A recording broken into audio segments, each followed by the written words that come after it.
So, my father was in the midst of getting getting us out of the country when all this is happening. So he was in line at the time. There was an embassy. There was a consulate intersection in Havana to the U.S. intersection. So he happened to be there online, and he finds out that all this is happening in at the port of Mariel. So he goes there to the port of Mariel, as I mentioned, and he learns that he sees all these uh, camaroneros and fishing boats there getting ready to bring people over. So he goes home, he makes a phone call, he gets my uncle to send over someone to pick us up. But of course, we didn't make it on that because it was just total chaos. So we ended up on a fishing boat overloaded with over 200 people in there. We didn't know, you know, who was amongst us. We had a hard time getting to the U.S. because normally 90 miles that are traveled very quickly, we hit a storm on the way. It took us 48 hours to get to Key West. So that in itself was that was just a really, really long trip, which is normally a very quick trip. I got sick on the way too. I was thrown up. The fishes were going like this on top. And what happened was when we hit the storm, everyone went under, and my father kept us above because you never know. Too many people underneath, not a good thing on the water.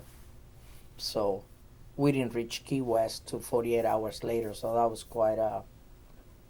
Whew, that was amazing. That was.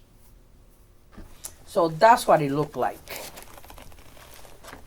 when we were traveling. That's exactly how that lift was taking place. Each each boat that left Havana. Oh, isn't that cute? That's my mom and I and my aunt in Havana. Can't you tell who I am in that picture?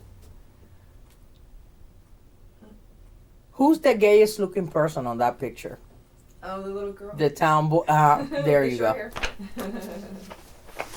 So we got to Key West. We got off the boat right there.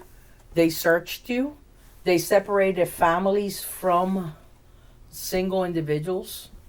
I ended up because I was with my mom and dad.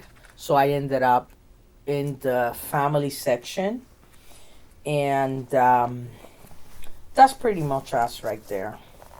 So just to give you an idea, on the way here, when we hit a storm, all these people they went under. We stayed above for safety reasons.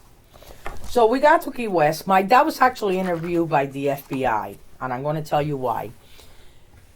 He in the bottom of his shoe, this is why you see this folded like this. On the bottom of his shoe, he had this with our birth certificates and $100 bill. He took his shoe and he took the sole of his shoe, put that in there, and sewed it back up, because you don't know what you're going to lose at sea.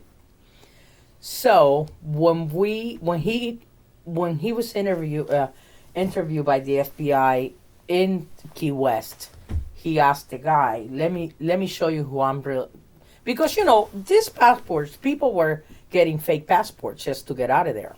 So he took what he had inside his shoe and he showed the FBI, and they confirmed that we were the Fernandezes. So they took us from Key West to an army base somewhere in that vicinity. Then from Key West we went to the Orange Bowl. So my first night that I had a bed in the U.S. was at the Orange Bowl in Miami, which no longer exists. Then they tore that down, and now it's some kind. I think it's the Marlin Stadium right now. The problem and the reason for all that was because we needed to be inspected, and because they were getting all kinds of people in here, they needed to make sure that everybody was who they say they were. And this is why today you have some people that are still in federal facilities because they were never able to prove their identity. It's a max exodus. So how do you classify everyone? So that's basically. So from there, we in Miami. Once we were inspected, my father's cousin got us out of the Opaloka, I think, refugee camp in Miami. So from there, we went to his house. And what happened was, Miami was really saturated with Cubans coming in. So my father's cousin, who lived here in Cherry Hill, told my father, listen, if you want your daughter to get an education and somewhat melt into the melting pot of the U.S., you need to come north. So we went to Catholic Charities. We got 2 suitcases, and off we came to the north. So we ended up in Cherry Hill, where we lived in my the basement of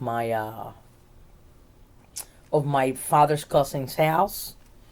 My mom found her first job at a chicken factory here in Camden, and my dad started to work in some kind of junkyard. So we started our life in the U.S. In the meantime, I'm looking and searching, and I'm seeing, oh wow, gay life here is a lot better than what it could be there. So I started making friends, and I started branching out. I started playing softball. That's how I met my Margarita. And life as a gay woman began for me in the U.S. And that's how I was finally able to come out.